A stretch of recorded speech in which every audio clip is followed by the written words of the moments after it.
Xin chào các bạn, hôm nay Hà Thanh tiếp tục kể 5 câu chuyện ngắn về cuộc sống, mời các bạn cùng nghe. Câu chuyện 231 Vũ điệu của An Ma, truyền tải thông điệp về sự tự tôn và sức mạnh nội tại, cùng với bài học ý nghĩa. Trong một thị trấn nhỏ sôi động nằm sâu trong vùng núi Andes, nơi không khí tràn ngập hương hoa Yacarang và âm thanh của điệu nhảy samba, có một cô gái trẻ tên là An Ma. An Ma yêu thích âm nhạc và vũ điệu hơn bất cứ điều gì khác. Cô mơ ước một ngày nào đó sẽ trở thành vũ công giỏi nhất vùng, biểu diễn trong những lễ hội rực rỡ sắc màu. Tuy nhiên, An Ma không có được thân hình uyển chuyển hay khuôn mặt xinh đẹp như những cô gái khác trong thị trấn. Những người khác thường trêu chọc cô về dáng người hơi thô kệch và những bước nhảy vụng về ban đầu. Lời nói của họ như những mũi dao nhỏ, đâm vào trái tim nhạy cảm của An Ma. Cô bắt đầu nghi ngờ bản thân, cảm thấy thấp kém và tự ti mỗi khi nhìn thấy những vũ công duyên dáng khác. Cô giấu mình trong góc tối, chỉ dám lén lút luyện tập khi không có ai nhìn thấy. Bà nội của An Ma, một người phụ nữ già nhưng đầy nghị lực với đôi mắt tinh anh, đã nhận ra nỗi buồn trong lòng cháu gái. Một buổi chiều nọ, khi An Ma đang ngồi lặng lẽ, bà đã đến bên cô và nói: "Ê con gái của bà, con có nhớ những ngọn núi hùng vĩ này không? Chúng đứng đó sừng sững, không bao giờ cúi đầu trước gió hay bão tố. Con biết tại sao không? Bởi vì chúng không cho phép bất cứ điều gì làm chúng cảm thấy thấp kém. Con cũng vậy, An Ma. Không ai có thể làm cho con cảm thấy thấp kém nếu con không cho phép." Lời nói của bà nội như một tia nắng rọi vào tâm hồn An Ma. Cô bé suy nghĩ rất nhiều về điều đó. Cô nhận ra rằng chính cô là người đã trao quyền cho những lời nói tiêu cực của người khác. Cô đã tự cho phép mình cảm thấy thấp kém. Từ ngày đó, An Ma bắt đầu thay đổi.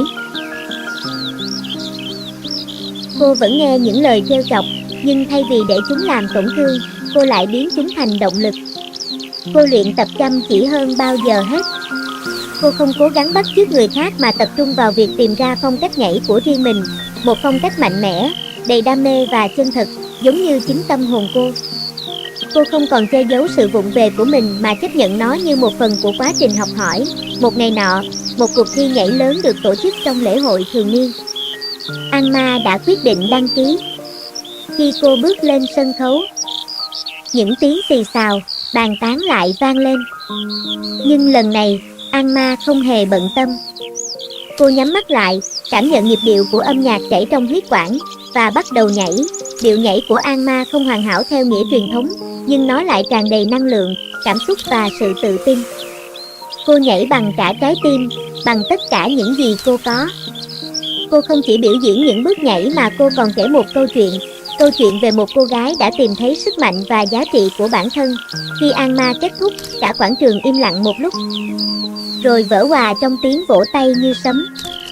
Mọi người không chỉ bị cuốn hút bởi điệu nhảy mà còn bởi tinh thần kiên cường toát ra từ cô. An Ma không giành giải nhất, nhưng cô đã chiến thắng một thứ còn quan trọng hơn: sự tôn trọng từ những người xung quanh và sự tự tôn từ chính bản thân mình. Cô đã chứng minh rằng giá trị của một người không được xác định bởi những lời nói hay ánh mắt của người khác, mà bởi sức mạnh nội tại và niềm tin vào bản thân. Bài học rút ra, câu chuyện về vũ điệu của An Ma minh họa sâu sắc chủ đề: không ai có thể làm cho bạn cảm thấy thấp kém nếu bạn không cho phép. Bài học chính ở đây là cảm giác tự ti không đến từ lời nói hay hành động của người khác, mà là một lựa chọn của chính chúng ta trong việc cho phép những điều đó ảnh hưởng đến mình. An Ma đã nhận ra rằng nỗi đau và sự tự ti của cô không phải do những lời trêu chọc gây ra, mà là do cô đã cho phép những lời đó xâm nhập và định nghĩa giá trị của mình. Khi cô thay đổi nhận thức, cô đã lấy lại được quyền kiểm soát cảm xúc và tự tôn của mình. Những bài học truyền cảm hứng là: sức mạnh của nhận thức, cách chúng ta cảm nhận và phản ứng với những lời nói hay hành động của người khác quyết định liệu chúng ta có bị tổn thương hay không. Hãy chọn cách phản ứng tích cực và tự tin. Giá trị bản thân là nội tại, giá trị của bạn không phụ thuộc vào ý kiến của người khác. Nó nằm ở bản chất, tài năng và tinh thần của chính bạn. Tự tin là áo giáp. Khi bạn tự tin vào bản thân, những lời nói tiêu cực từ bên ngoài sẽ không còn sức mạnh để làm bạn tổn thương. Trưởng thành từ thử thách. Thay vì để những lời chỉ trích làm nản lòng, hãy biến chúng thành động lực để rèn luyện và phát triển bản thân.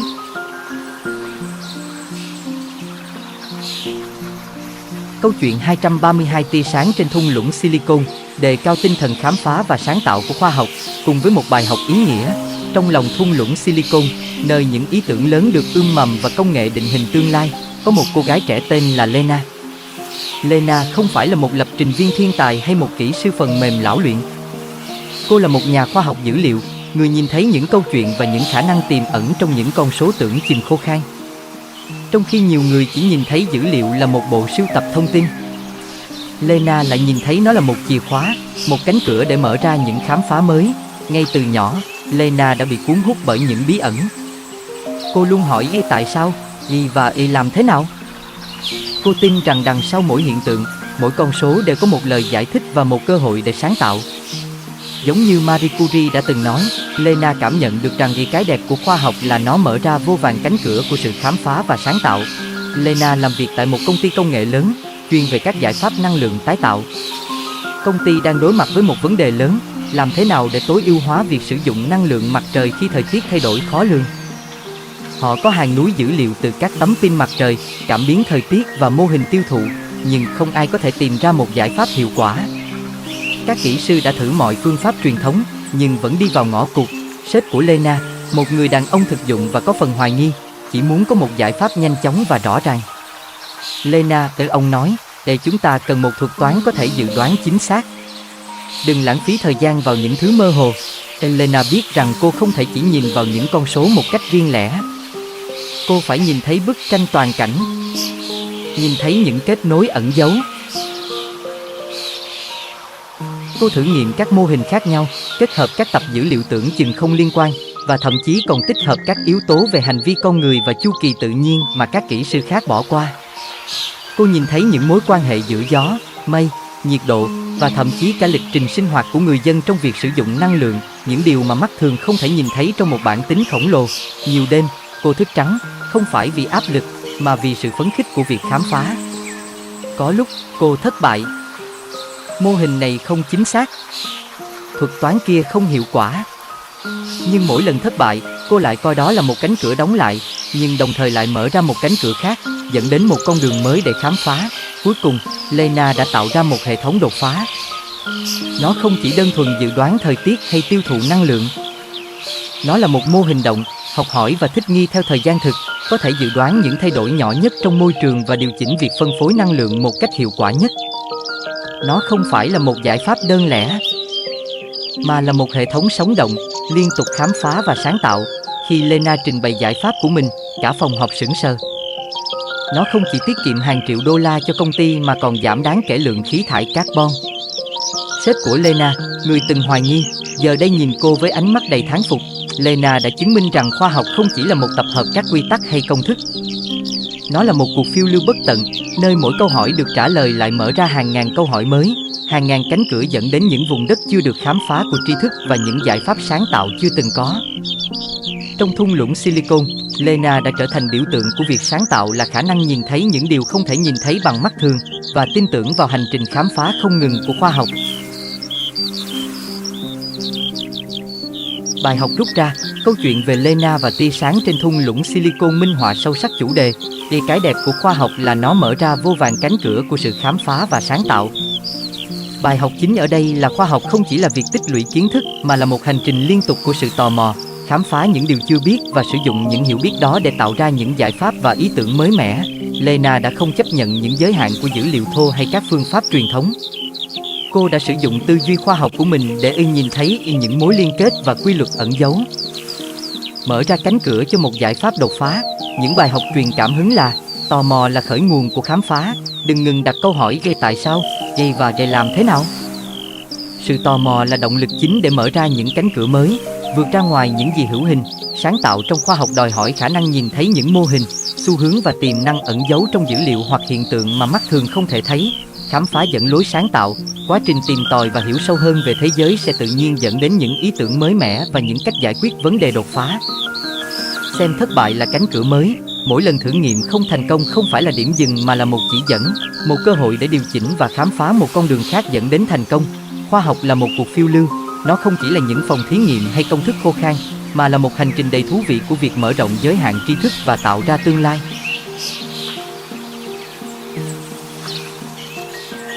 Câu chuyện 233 tia nắng ở Lapland khám phá chủ đề về tiền bạc, tự do và hạnh phúc đích thực, cùng với một bài học ý nghĩa.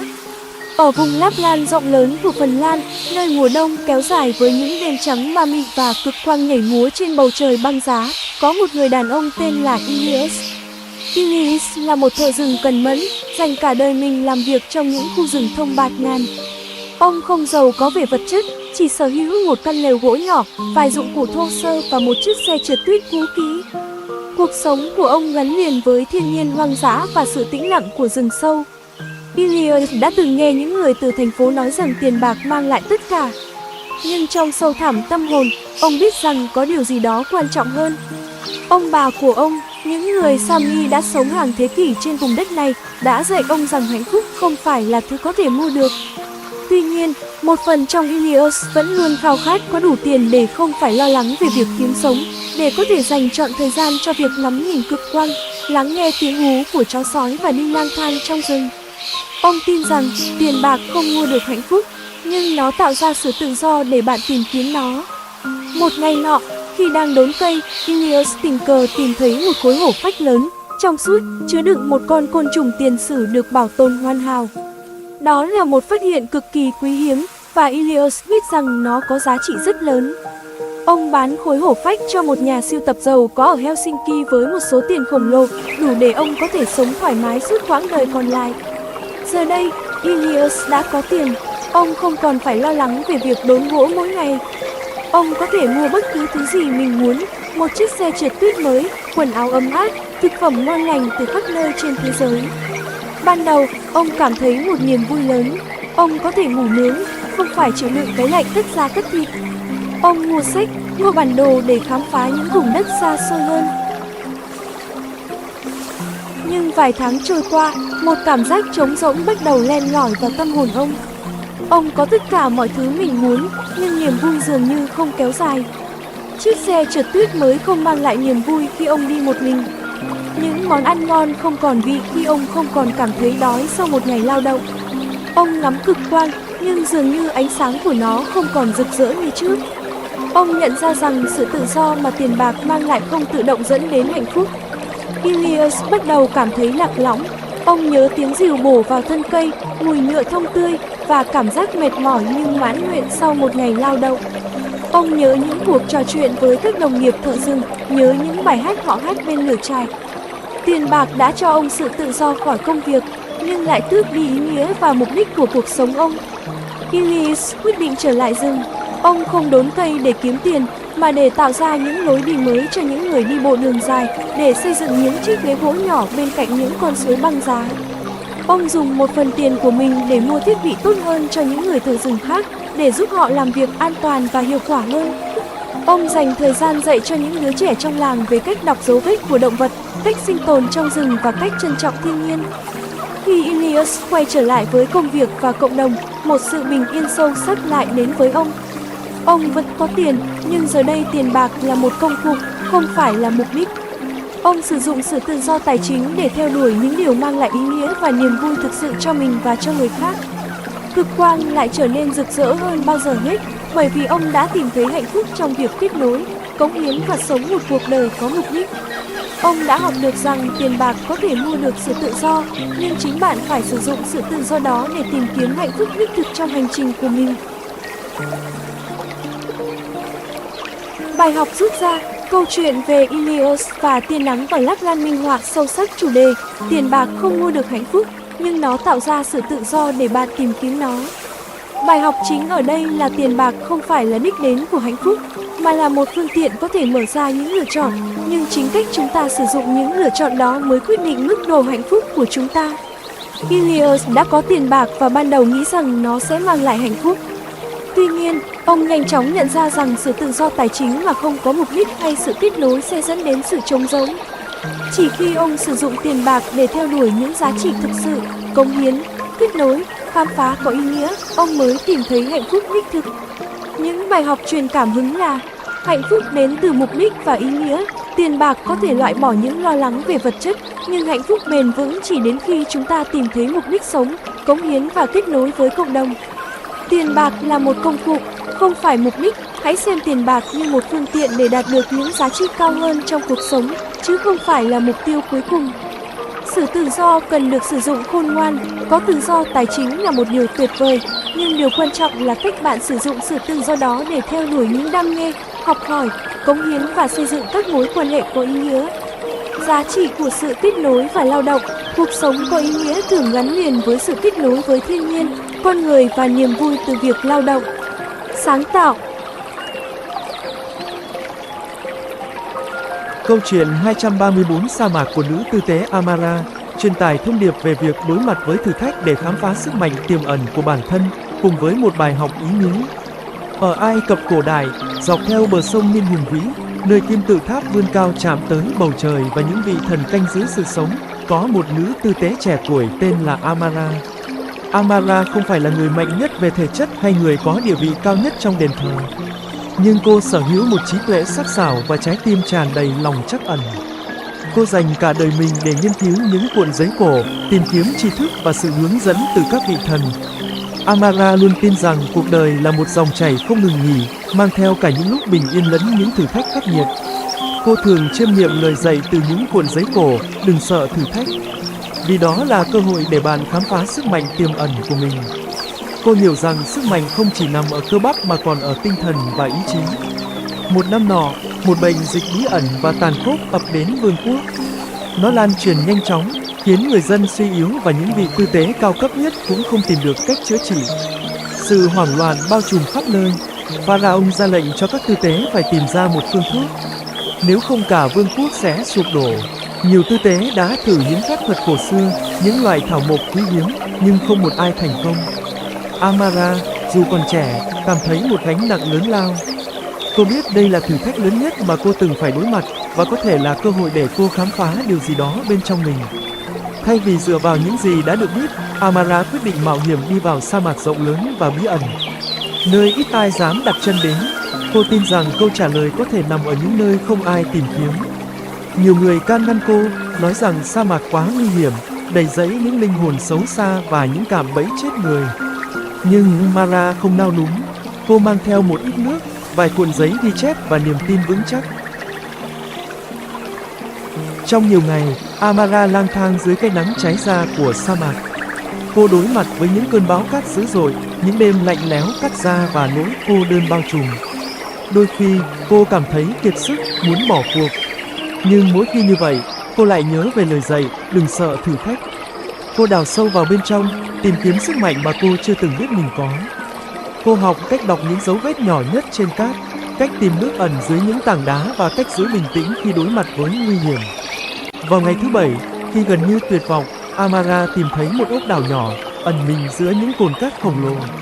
Ở đó, cô tìm thấy một loại cây kỳ lạ, tỏa ra ánh sáng yếu ớt và có những bông hoa màu xanh ngọc bích chưa từng thấy. Bằng trực giác và kiến thức về thảo mộc, Amara biết rằng đây chính là hy vọng của mình. Cô cẩn thận thu thập những bông hoa và mang chúng trở về đền thờ. Khi Amara trở về, những tư tế khác nhìn cô với vẻ ngạc nhiên và nghi ngờ. Họ không tin rằng một loài cây từ sa mạc có thể là lời giải. Nhưng Pharaoh, với niềm tin vào sự dũng cảm của Amara, đã cho phép cô thử. Amara chế biến những bông hoa thành một loại thuốc. Phép màu xảy ra, dịch bệnh bắt đầu thuyên giảm, và dần dần, người dân Ai Cập được chữa khỏi. Amara không chỉ cứu vương quốc mà còn trở thành một huyền thoại. Cô đã chứng minh rằng sức mạnh tiềm ẩn không phải lúc nào cũng hiển nhiên, mà nó thường được khám phá trong những thời khắc thử thách nhất. Vượt qua sa mạc không chỉ là một hành trình vật lý, đó là một cuộc hành trình nội tâm, nơi cô đã tìm thấy sự kiên cường. Trí tuệ là lòng dũng cảm mà cô không hề biết mình sở hữu. Tên của nữ tư tế Amara được khắc trên đá, mãi mãi là minh chứng cho việc đối mặt với thử thách là con đường để khám phá sức mạnh đích thực của bản thân. Bài học rút ra, câu chuyện về nữ tư tế Amara và sa mạc Minh Hòa sâu sắc chủ đề, đừng sợ thử thách, vì đó là cơ hội để bạn khám phá sức mạnh tiềm ẩn của mình. Bài học chính ở đây là những thử thách, khó khăn trong cuộc sống không phải là điều cần phải né tránh, mà là những cơ hội quý giá để chúng ta vượt qua giới hạn của bản thân và nhận ra những khả năng mà chúng ta chưa từng biết mình có. Amara đã không trốn tránh khi đối mặt với bệnh dịch và sự nguy hiểm của sa mạc. Cô đã chấp nhận thử thách, dũng cảm bước vào vùng đất chưa biết, và chính trong cuộc hành trình đầy gian nan đó, Cô đã khám phá ra trí tuệ, sự kiên cường và lòng dũng cảm mà cô không hề nhận ra trước đây. Những bài học truyền cảm hứng là thử thách là chất xúc tác cho sự trưởng thành, giống như kim loại được rèn trong lửa để trở nên cứng cáp hơn. Con người cũng trở nên mạnh mẽ và tài giỏi hơn khi vượt qua khó khăn. Sức mạnh tiềm ẩn nằm trong bạn, đừng đánh giá thấp bản thân. Chúng ta thường có nhiều khả năng hơn mình nghĩ, và những khả năng đó thường chỉ bộc lộ khi chúng ta bị đẩy vào tình thế phải vượt qua. Vùng an toàn giới hạn tiềm năng. Để khám phá hết tiềm năng của mình, chúng ta cần phải bước ra khỏi vùng an toàn, đối mặt với những điều không thoải mái và không chắc chắn. Niềm tin vào bản thân, ngay cả khi mọi người xung quanh hoài nghi, hãy tin vào khả năng của mình để vượt qua và tìm ra giải pháp.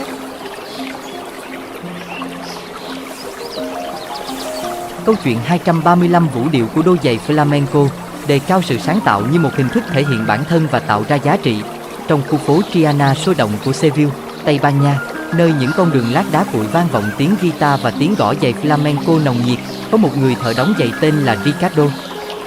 Ricardo không chỉ là một thợ thủ công, anh là một nghệ sĩ. Anh tin rằng mỗi đôi giày, đặc biệt là những đôi giày flamenco, đều có một linh hồn đang chờ được đánh thức. Ricardo không làm giàu bằng nghề của mình. Tiệm của anh nhỏ bé, ẩn mình trong một con hẻm, nhưng những vũ công nổi tiếng nhất Seville đều tìm đến anh. Họ không tìm đến vì giá rẻ mà vì Ricardo có một khả năng đặc biệt. Anh có thể nhìn thấy vũ điệu của một người ngay cả trước khi họ cất bước. Anh tin rằng sáng tạo là cách để bạn thể hiện bản thân và tạo ra giá trị cho thế giới. Đối với Ricardo, mỗi đôi giày anh làm ra không chỉ là vật dụng, mà là một phần mở rộng của linh hồn vũ công, một công cụ để họ thể hiện bản thân. Một năm nọ, lễ hội April Fire, lễ hội lớn nhất và rực rỡ nhất của Seville, sắp diễn ra. Một vũ công trẻ đầy tài năng tên là Isabel, người vừa chuyển đến từ một vùng nông thôn nghèo khó, đã đến gặp Ricardo. Cô có niềm đam mê cháy bỏng với flamenco, nhưng không có đủ tiền để mua một đôi giày tốt. Đôi giày cũ của cô đã sờn rách và không thể tạo ra âm thanh rõ ràng, sắc nét cần thiết cho những bước nhảy phức tạp. Isabel nói với Ricardo, thưa ông Ricardo, tôi chỉ muốn nhảy để thể hiện trái tim mình. Nhưng đôi giày của tôi... Cô cúi đầu buồn bã. Ricardo nhìn Isabel, nhìn thấy ngọn lửa đam mê trong đôi mắt cô và sự thất vọng trong dáng vẻ. Anh không nghĩ đến tiền bạc, anh nghĩ đến nghệ thuật. Anh nói, vậy hãy quay lại vào sáng mai, con gái. Ta sẽ làm một đôi giày đặc biệt cho con. Anh dành cả đêm làm việc. Anh chọn loại gỗ tốt nhất cho phần gót, loại da mềm mại nhất cho phần thân và tỉ mỉ ghép từng chiếc đinh nhỏ vào đế để tạo ra âm thanh sắc gọn, mạnh mẽ. Anh không chỉ đóng giày theo kích thước, anh tưởng tượng những bước nhảy của Isabel, cảm nhận nhịp điệu của cô. Anh đặt cả tâm hồn mình vào từng đường kim mũi chỉ, từng nhát búa. Anh muốn đôi giày này không chỉ là một vật dụng mà là một tác phẩm nghệ thuật, một tiếng nói cho Isabel. Khi Isabel thử đôi giày vào sáng hôm sau, cô không thể tin vào mắt mình. Chúng hoàn hảo. Khi cô gõ gót chân xuống sàn, âm thanh vang lên rõ ràng, mạnh mẽ và đầy uy lực như tiếng trống. Khi cô di chuyển, đôi giày như một phần của cơ thể cô, uyển chuyển và nhịp nhàng. Trong đêm khai mạc lễ hội April Fire, Isabel bước lên sân khấu. Khi tiếng guitar vang lên, cô bắt đầu nhảy. Với đôi giày mới của Ricardo, Isabel đã giải phóng được tất cả năng lượng và cảm xúc mà cô ấp ủ bấy lâu. Tiếng gõ giày của cô không chỉ là âm thanh, nó là một bài hát, một câu chuyện về niềm đam mê, về sự kiên cường và về vẻ đẹp của nghệ thuật flamenco. Mỗi bước nhảy là một lời tuyên bố, một sự thể hiện mạnh mẽ về con người cô. Đám đông sững sờ.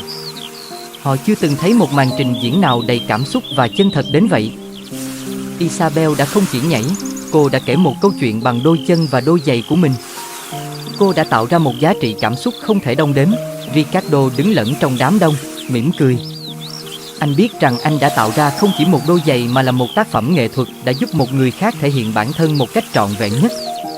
Anh đã tạo ra giá trị không phải bằng tiền bạc, mà bằng sự sáng tạo của mình. Từ đó, tiệm của Ricardo càng trở nên nổi tiếng. Anh tiếp tục tạo ra những đôi giày flamenco mang linh hồn, giúp vô số vũ công thể hiện bản thân và làm phong phú thêm thế giới bằng những vũ điệu đầy cảm xúc. Anh đã chứng minh rằng sáng tạo là một sức mạnh vô song, không chỉ để thể hiện bản thân mà còn để tạo ra giá trị đích thực, chạm đến trái tim người khác và làm cho thế giới trở nên tươi đẹp hơn. Bài học rút ra, Câu chuyện về Ricardo và vũ điệu của đôi giày flamenco minh họa sâu sắc chủ đề. Để sáng tạo là cách để bạn thể hiện bản thân và tạo ra giá trị cho thế giới. Bài học chính ở đây là sáng tạo không chỉ là việc tạo ra cái gì đó mới, mà còn là một phương tiện mạnh mẽ để bộc lộ cá tính, niềm đam mê và đóng góp giá trị tinh thần cho cộng đồng. Ricardo không chỉ là một thợ đóng giày, anh ấy là một nghệ sĩ đã sử dụng kỹ năng và sự sáng tạo của mình để tạo ra những đôi giày có khả năng ghi hát, giúp Isabel bộc lộ bản thân một cách mạnh mẽ nhất. Giá trị mà anh tạo ra không chỉ là vật chất mà còn là cảm xúc và nghệ thuật. Những bài học truyền cảm hứng là thể hiện bản thân qua sáng tạo, bất kể lĩnh vực nào. Sáng tạo là một cách để chúng ta bộc lộ những ý tưởng, cảm xúc và cá tính độc đáo của mình. Sáng tạo mang lại giá trị vượt xa vật chất. Những gì chúng ta tạo ra bằng sự sáng tạo có thể không chỉ mang lại lợi ích vật chất mà còn có thể truyền cảm hứng, kết nối và làm phong phú đời sống tinh thần của người khác. Đam mê là ngọn nguồn của sáng tạo. Khi bạn thực sự yêu thích điều mình làm, sự sáng tạo sẽ tuôn chảy một cách tự nhiên, dẫn đến những tác phẩm và đóng góp có giá trị. Sáng tạo để kết nối. Những tác phẩm sáng tạo có thể là cầu nối giữa người tạo ra và người thưởng thức, tạo ra sự thấu hiểu và chia sẻ cảm xúc. Đừng đánh giá thấp giá trị của những việc làm thủ công, nghệ thuật. Ngay cả trong một thế giới công nghệ, những giá trị được tạo ra từ đôi bàn tay, từ sự tỉ mỉ và tâm huyết vẫn có một sức mạnh và vẻ đẹp riêng. Cảm ơn các bạn đã lắng nghe. Xin chào và hẹn gặp lại trong những câu chuyện nhỏ về cuộc sống tiếp theo nhé.